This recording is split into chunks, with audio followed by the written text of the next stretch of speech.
The business structure of the organizations that rule the blockchain space are under the microscope.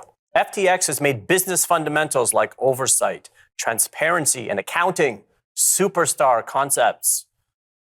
What about a completely new, cooperative-based business structure known as Decentralized Autonomous Organizations, or DAOs for short?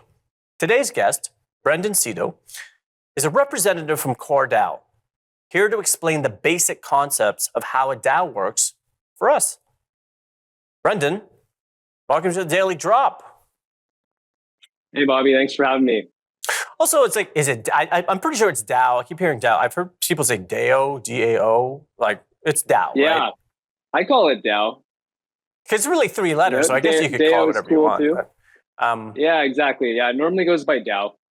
Which okay, so, that alone is a bit confusing. So. Right? So you need like 10,000 people to agree to like what to call it. But let's explain what a DAO is for our audience. So let's start at the beginning. What is a DAO? Yeah, sure. So at a high level, you kind of covered this. Decentralized Autonomous Organization.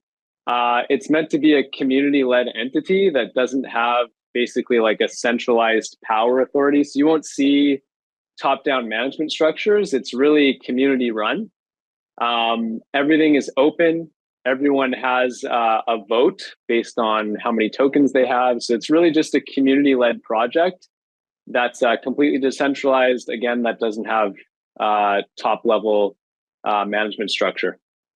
And like, again, I'm going to ask some very sort of basic questions because we really have an audience. They've never heard about this. This is the first time they're hearing about it.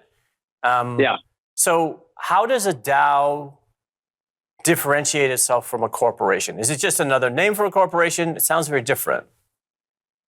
Yeah, I'd say it's quite a bit different. It's pretty cutting edge, frankly, and they've just kind of popped up over you could say the last 5-6 years with the start of the DAO, which was the official Ethereum DAO.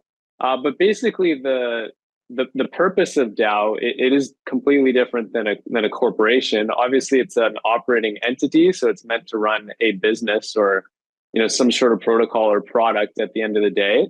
But it's relatively new and different in that it kind of came from the blockchain world in that blockchains are open, permissionless, and auditable, so you can view everything that's happening on the chain completely publicly.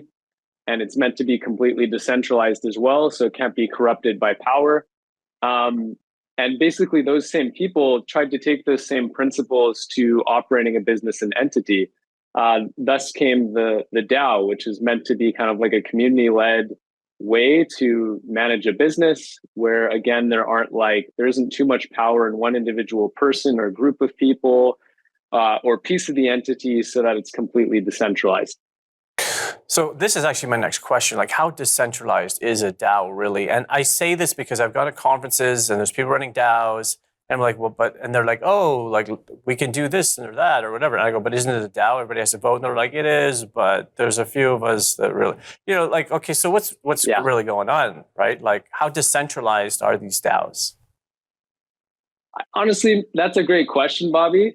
And I've seen the same thing. And I like the answer there is pretty gray. Right. There's varying degrees of decentralization that come in the DAOs, and I don't think they've necessarily perfected the model. I think it's important too to note that it's pretty new. So a lot of different DAOs are still kind of figuring it out. So you see some DAOs that are extremely decentralized. I think MakerDAO is a great example where they're generally following the principles to a T, and then you have other structures where, they're calling it a DAO, but it's not necessarily like a purist DAO. There's still maybe a management team or a group of operators that are trying to incorporate a lot of the DAO principles, particularly getting the community involved in decision-making and encouraging community participation, which personally I think is a great thing. I think that's one thing that, corporations in general could benefit from is just engaging their community and their users more and allowing them to have say in what the business does. Yeah, look, and I appreciate you having like an honest conversation. We're going to go to break. I want to get into the voting structure in the next segment. because I'm just really curious how it works and if there's corruption. But I appreciate how honest you are. We're here on the Daily Drop. Awesome.